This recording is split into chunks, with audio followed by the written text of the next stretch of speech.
when the call comes in. No officer knows if it will end with calm words or flashing gunfire. From standoffs in quiet neighborhoods to shootouts in crowded streets, these true encounters reveal the raw tension, the split-second choices, and the life-or-death battles that shape the reality of policing across America. The intensity of the moment was overwhelming as the officers stood outside the Caesars Superdome in New Orleans on November 15th. Their focus was on a man, 62-year-old Jimmy Deason, a homeless individual with a history of violent crime who was sitting stubbornly in front of a ticket booth. His refusal to move was bad enough, but what made the situation more urgent was the knife he carried, combined with the cane he held in a tactical stance. Every time the officers repeated, "Put the knife down," their voices carried both authority and desperation, hoping to end the standoff without bloodshed. But the calm quickly broke when Deason lunged forward with the blade, forcing Officer Romulo Knoll to fire a single round that struck him in the arm. The sound of gunfire cracked across the concrete surroundings, shattering any illusion of control. Emergency medical services were immediately called, and as Deason recovered later, the charges piled up. 5 counts of aggravated assault and trespassing. Officer Knoll, involved in the shooting, faced the scrutiny of an investigation and was reassigned. A reminder of how every action in law enforcement becomes a matter of public record. The chaos of New Orleans shifted into another tense scene months later in Amherst, New York. On July 12, 2025, officers arrived at a house on North Bailey Avenue after a call about a domestic disturbance. What began as a standard check escalated rapidly when they discovered the subject of the disturbance, 26-year-old Raquel Grant, was not only aggressive but also carrying 2 active warrants. Officers Matthew Labuglio and Aidan Vangeloff approached cautiously, calling into the residence, expecting dialogue or at least negotiation. Instead, Grant emerged violently, leaping from a rear window armed with 2 knives. The air split with shouts and chaos as Grant charged, stabbing Officer Vangeloff in the arm and shoulder in a blur of speed and aggression. Gunfire erupted in self-defense. Officer Vangeloff, despite his injuries, managed to kick Grant back as both officers fired in unison, striking him in the side and elbow. Within 6 seconds, 5 shots rang out, closing the chapter on a dangerous assault. Even as the adrenaline pumped, the same officers who had been attacked shifted roles instantly, pulling out trauma kits and applying pressure to Grant's wounds, while also tending to Vangeloff's injuries. The suspect lay in critical condition, while the officer, bloodied but alive, was later released from the hospital. That night in Amherst proved how unpredictably violence could explode from a routine call. In Middletown, Connecticut, another officer's life was on the line. Detective Carly Travis, answering what seemed like a simple noise complaint, instead found herself staring down the face of brutality. The suspect, 52-year-old Winston Tate, lashed out with a hammer in a sudden burst of rage, striking at the detective with deadly intent. With her life flashing before her eyes, Travis fired her weapon, striking Tate and ending the assault. The hammer clattered to the ground, the sound echoing in the tense air, a grim reminder of how quickly an everyday disturbance could become a fight for survival. Tate's arrest and hospitalization followed, his name entering the system once more, this time tied to violence against an officer.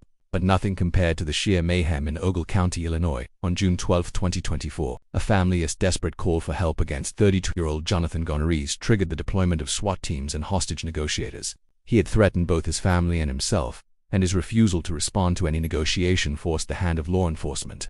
At 11:51 a.m. deputies entered the residence. The silence shattered in seconds as gunfire ripped through the house. Gonorrhea was armed and ready, wearing body armor and unleashing bullets on the officers who breached the house. Became a war zone as shouts of shots fired filled the radios. Ted's hit echoed through the chaos, followed by cries of desperation as officers scrambled to drag their wounded brothers to safety. Tactical medic Tyler Call was struck twice but survived thanks to his vest, while Sergeant Tad Dominski sustained a bullet wound to the arm. Lieutenant Jason Ketter took the worst hit, a shot to the face that demanded immediate surgery.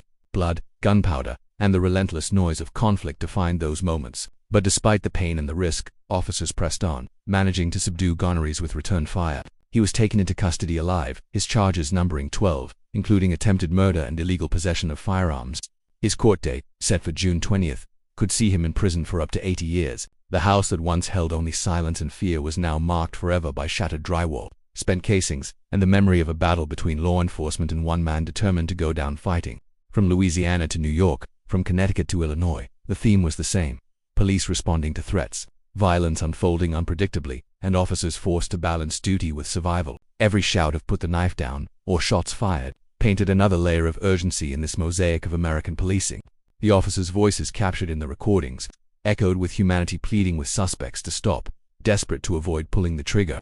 And yet, when left with no choice, firing to save their lives and those of others. It was a cycle that repeated across cities and states, a constant reminder that in law enforcement, routine calls can shift into life-or-death battles in an instant, and with each case, lives changed forever, victims, suspects, and officers alike bound together by those brief, violent flashes of time. The night was supposed to be ordinary in Arizona, but by January 2025, the quiet streets of Phoenix transformed into chaos. The date was the 20th when police were called to the scene of a disturbance involving 40-year-old Gregory Minor. What began as a domestic issue spiraled into a nightmare as Minor barricaded himself inside his home, ignoring repeated pleas from negotiators to surrender peacefully. Hours passed, tension thickening with each minute, until suddenly, gunshots exploded from within the house. Officers, already on edge, moved in to neutralize the threat. The darkness was split with flashes of muzzle fire. As Minor returned their advance with deadly precision, the gunfight left him fatally wounded, the house littered with shattered glass and bullet holes. Though the officers survived, the weight of that night lingered heavily. For the community, the incident became another reminder of how fragile peace could be, how quickly a neighborhood could be turned into a war zone.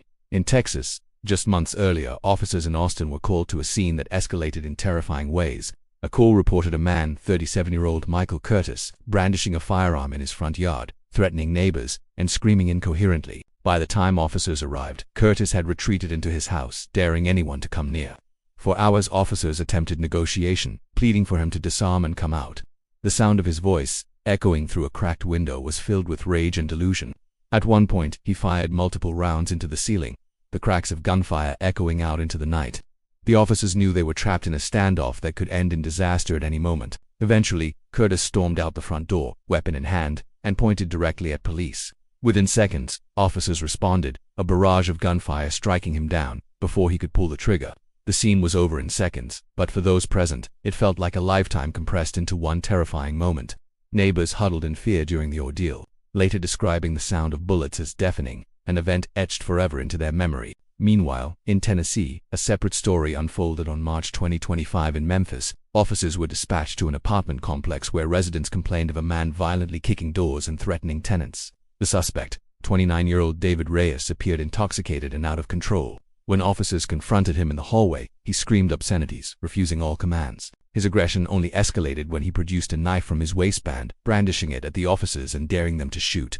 The corridor became a trap. Officers boxed in as Reyes charged forward. A taser was deployed, crackling in the air, but had little effect as the suspect tore the wires from his body. The decision to use lethal force came in an instant as Reyes lunged, leaving officers with no other choice. Gunfire rang out, ending his advance just feet away from them. The confined hallway magnified the intensity, the smoke lingering long after the echo of the last shot. For the residents watching from behind their doors, the confrontation felt like a scene from a nightmare. Their building transformed into a battleground. Then came the tragic case in Florida, where a young officer nearly lost his life during what seemed like a routine call in Fort Lauderdale. Police were dispatched after multiple reports of a man acting erratically on the street. That man, 33-year-old Kevin Wright, was seen waving a machete, chasing pedestrians, and screaming nonsensical threats. Officers approached carefully, creating distance and issuing commands to drop the weapon. Wright ignored them, pacing back and forth, gripping the blade tighter as he grew more agitated. Suddenly, in one shocking burst of speed, he charged directly at an officer, swinging the machete with full force. The officer fell backward, narrowly avoiding a deadly strike as colleagues opened fire, hitting Wright multiple times. The sheer speed of the attack left everyone shaken. A split second later, and the outcome could have been fatal for the young officer. Emergency medical teams rushed to save Wright, who clung to life as charges awaited him in the hospital. Witnesses later described the scene as surreal, the kind of violence they had only ever imagined in movies now unfolding on their own street. In Oklahoma, the danger didn't come from a weapon but from desperation. On April 2025, officers responded to a call about a man threatening suicide inside a small rural home. By the time they arrived, the suspect, 46-year-old Samuel Briggs, had barricaded himself with a shotgun, refusing to speak or negotiate. The standoff stretched for hours, filled with silence broken only by the occasional sound of movement inside. Eventually, Briggs fired through the door at the officers outside, narrowly missing one deputy by inches. That act of aggression forced the tactical team to breach the house. Chaos erupted in an instant as officers stormed the residence. Briggs fired again, but the officers responded quickly, striking him down before he could reload. The shotgun slipped from his grasp as he collapsed, the struggle ending as abruptly as it began. For the deputies, relief washed over them, though the heaviness of taking a life sat in the silence that followed. The tragic reality was clear. Despite every attempt to prevent it, sometimes violence left no other option. Further west, In Nevada, another confrontation unfolded on May 20 in Las Vegas. Officers were dispatched to a casino parking lot where reports described a man threatening patrons with a firearm. The suspect, 41-year-old Richard Collins, was intoxicated and aggressive, waving a handgun while shouting at strangers. Security footage later revealed him pacing erratically, pointing the weapon at random cars, and yelling incoherently. Officers confronted him in the lot, floodlights illuminating the tense scene. Commands were shouted over and over, "Drop the gun," but Collins ignored every warning. Instead, he raised the weapon toward the officers, sealing his fate. Gunfire erupted in a coordinated burst, dropping him instantly. The parking lot, once filled with tourists and flashing neon lights, became a crime scene marked by yellow tape and evidence markers. For hours, investigators scoured the area, piecing together the sequence of events that transformed an evening of leisure into a night of tragedy. Across these states, the stories carried the same rhythm: unpredictable violence, officers forced into impossible decisions, and communities left grappling with the aftermath. Each encounter began with a call for help, domestic disturbances, armed suspects, or erratic behavior, and ended in a storm of gunfire, flashing lights, and lives permanently altered. The common thread was not the cities or the names, but the unpredictability of human desperation and rage. Police officers bound by duty found themselves in situations where hesitation could mean death, and decisive action meant carrying the weight of another life taken. These stories painted a stark portrait of modern law enforcement, a job where the line between peacekeeping and survival blurred with every passing call. On a cold evening in Ohio, April 2025, officers in Cleveland were dispatched after frantic 911 calls reported a man running through a neighborhood with a rifle. The suspect, 34-year-old Derek Lawson, had fired multiple rounds into the air while shouting incoherent threats at anyone who came near. Residents locked their doors, children huddled inside bedrooms, and the entire block fell into silence except for the echo of gunfire. When police arrived, Lawson refused to lower the weapon. Bodycam footage captured the repeated commands: "Drop the rifle, put it down now." But Lawson only grew more aggressive, pointing the barrel toward officers as he advanced. Within seconds, gunfire erupted. Several rounds struck Lawson, knocking him backward onto the sidewalk. He was pronounced dead on the scene. For neighbors, the fear lingered long after the crime tape went up, their quiet street now stained with the memory of violence.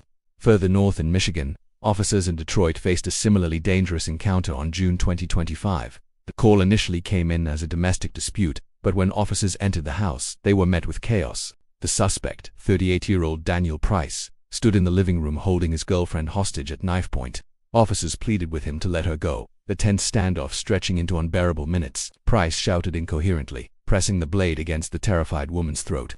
Negotiators tried every angle, offering empathy, promising help, urging him to surrender. But when he shoved the victim aside and lunged at officers with a knife, they fired, striking him multiple times. The girlfriend collapsed into sobs as officers rushed to her side, pulling her to safety. Price was declared dead at the scene, his threats extinguished in an instant.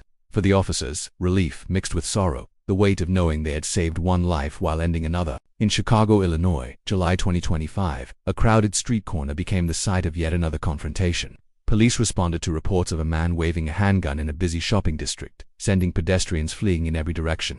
The suspect, 27-year-old Marcus Bennett, had recently been released from jail and was described by witnesses as unstable and aggressive. When officers arrived, Bennett pointed the gun toward the crowd before turning it on police. Bodycam recordings captured the chaos: screams, running feet, and officers shouting over the noise for him to drop the weapon. Bennett ignored them, firing a round that ricocheted off a storefront window. In that moment, officers fired back, striking him in the chest. The crowded street fell silent except for the cries of frightened bystanders. Though paramedics rushed Bennett to a hospital, he later died of his injuries. For the city, it was another painful reminder of how quickly violence could erupt in public spaces. In another part of Illinois, Rockford officers faced an equally intense scene in August 2025. They responded to a burglary in progress at a small convenience store. When they arrived, the suspect, 22-year-old Anthony Cruz, was already inside, smashing display cases and stuffing cash into a bag. Officers called for him to surrender, but Cruz instead pulled out a handgun and fired wildly toward the entrance. The sound of bullets tearing through glass and metal filled the store as officers ducked for cover. Returning fire, they struck Cruz multiple times. He fell behind the counter, bleeding heavily, as officers cautiously entered and disarmed him. Emergency responders were called, but he was pronounced dead shortly after. The shattered storefront became a symbol of how crime, desperation, and violence often collided in unpredictable ways. Farther south, in Georgia, another harrowing case unfolded in September 2025. In Atlanta, police were dispatched to a residential neighborhood where a man had been reported breaking into cars. When they confronted him, 30-year-old Timothy Hawkins, He suddenly produced a handgun and fired at officers before fleeing on foot. The chase wound through backyards, over fences, and across dimly lit streets. Breathless commands echoed. "Drop the gun. Stop running," but Hawkins refused. Cornered in an alleyway, he spun and raised the weapon toward the pursuing officers. A volley of gunfire followed, ending the chase as Hawkins collapsed in the dirt. His death marked the end of a frantic pursuit that terrified residents and left officers shaken by the close call. In North Carolina, violence struck even closer to home when officers responded to a call in Charlotte about a man threatening his neighbors with a shotgun. The suspect, 48-year-old Harold Jenkins, was drunk and furious, shouting insults and firing rounds into the air. When officers arrived, Jenkins refused to cooperate, pacing his yard with a shotgun slung carelessly across his arms. The standoff dragged on for nearly an hour until Jenkins suddenly raised the weapon and aimed directly at officers. In that split second, the decision was made. Gunfire tore through the night, striking him multiple times. He fell in his own front yard, the shotgun still clutched in his hands. Neighbors who had once feared his wrath stood silently behind police lines, watching as the body was covered. For the officers, it was yet another night where the choice between life and death was made in seconds. Meanwhile, in South Carolina, October 2025, an incident in Columbia turned violent when officers attempted to arrest a suspect with multiple outstanding warrants.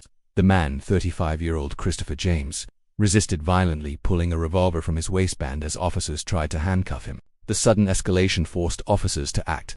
In the blur of struggle, shots rang out, hitting James in the chest and shoulder. He collapsed instantly, the revolver sliding across the pavement. He was later pronounced dead at the hospital. For the officers, the encounter underscored how quickly a routine arrest could spiral into chaos. Finally, in Alabama, November 2025, a domestic violence call ended in tragedy. Officers in Birmingham arrived at a home where neighbors reported hearing screams and gunshots. Inside, they discovered 39-year-old Raymond Scott holding his wife hostage with a pistol.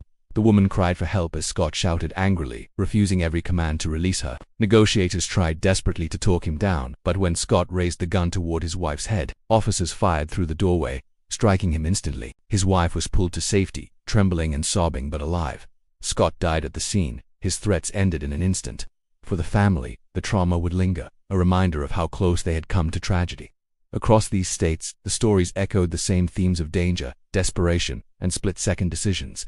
Every encounter began with a call for help, escalated with the presence of a weapon, and ended with officers forced to use deadly force. The recordings, witness accounts, and bodycam footage captured the same haunting reality, that in the world of policing, peace could shatter in a heartbeat, and the line between survival and tragedy was thinner than anyone wanted to admit.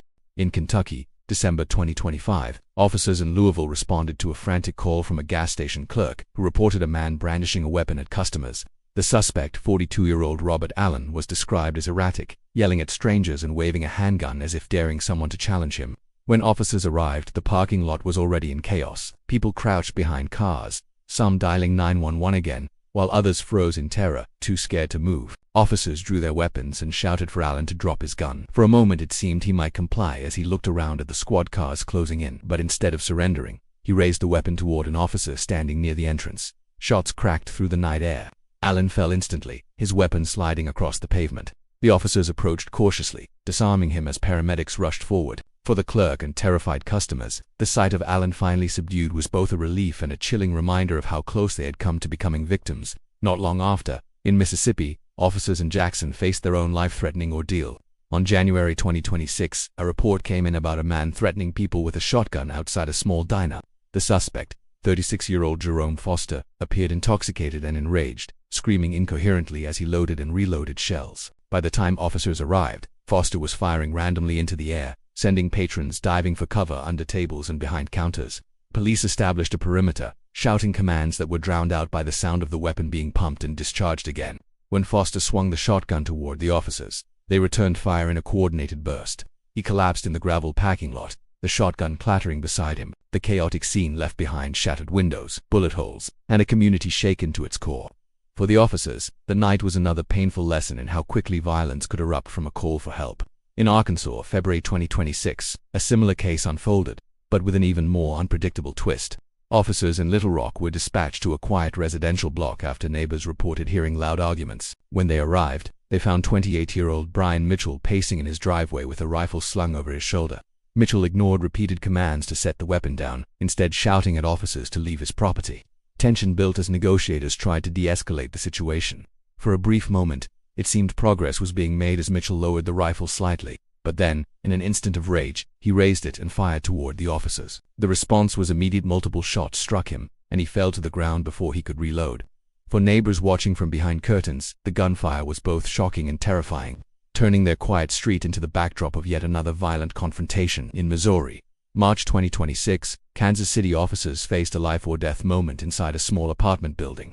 The call had come in about a man threatening his roommate with a knife. When officers entered, they found 31-year-old Anthony Rivers barricaded inside a bedroom, screaming at them not to come closer as they tried to calm him down. He suddenly burst from the doorway, knife raised high.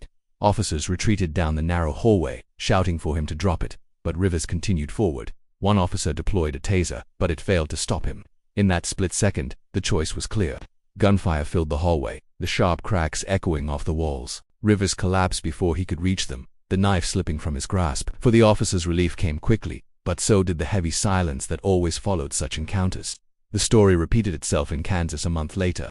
Wichita officers responded to a domestic disturbance in April 2026 involving 40-year-old Thomas Blake, who had locked himself inside a house with his estranged partner. Through a shattered window, officers saw Blake pointing a handgun at the terrified woman. Negotiators pleaded for her release, but Blake shouted threats, refusing every offer of compromise. Hours dragged by until suddenly, Blake shoved the woman aside and aimed the gun toward the officers outside. The response was immediate. Gunfire erupted, striking him several times. Officers rushed in to rescue the woman, who was trembling and sobbing but otherwise unharmed. The aftermath left the neighborhood shaken, with flashing lights and crime scene tape marking the spot where fear had nearly become tragedy. In Nebraska, May 2026, officers faced another violent confrontation when they attempted to pull over a vehicle driving erratically through Omaha. The driver, later identified as 33-year-old Carl Benson, refused to stop, leading officers on a high-speed chase through residential streets. The pursuit ended when Benson crashed into a ditch and fled on foot, carrying a handgun. Officers chased him through backyards, their commands echoing through the night. When cornered near a fence, Benson turned and fired, forcing officers to return fire. He was struck multiple times and collapsed instantly. The chase that had begun with reckless driving ended in a hail of gunfire, leaving officers shaken but alive. Meanwhile, in Colorado, June 2026, police in Denver responded to reports of a man threatening passengers on a city bus with a large knife. By the time officers arrived, the suspect, 27-year-old Jason Miller, had already terrified dozens of commuters, waving the weapon and demanding money. Officers boarded the bus cautiously, pleading for him to drop the knife. Miller refused, pacing the aisle as passengers cowered in their seats. When he suddenly lunged at one of the officers, they fired, striking him in the torso. The confined space magnified every sound: the screams of passengers, the shots of gunfire, the thud of Miller hitting the floor. Paramedics arrived quickly, but the passengers would never forget the terror of that ride, the ordinary commute that turned into a nightmare. Finally, in Utah, July 2026, a confrontation unfolded in Salt Lake City that highlighted once again the thin line between order and chaos. Officers were dispatched to a suburban home after neighbors reported hearing violent shouting and glass breaking. Inside, they found 45-year-old Eric Dawson holding a handgun and threatening his family. Officers worked desperately to negotiate, urging Dawson to put the weapon down. His wife and children cried in fear as the standoff stretched on. Then, in one sudden motion, Dawson aimed the gun at his wife. Officers opened fire immediately, striking him before he could pull the trigger. His family was rushed outside, shaken but alive, while the home became the latest scene of flashing lights and police tape. For Dawson, the choices of that night ended in tragedy. For his family, it was survival bought in the most painful way possible.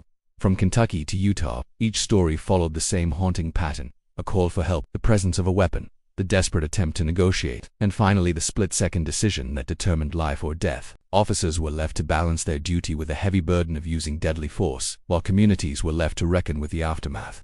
In every case, one truth became clear. In the world of policing, peace could fracture in an instant, leaving behind scars that never truly fade.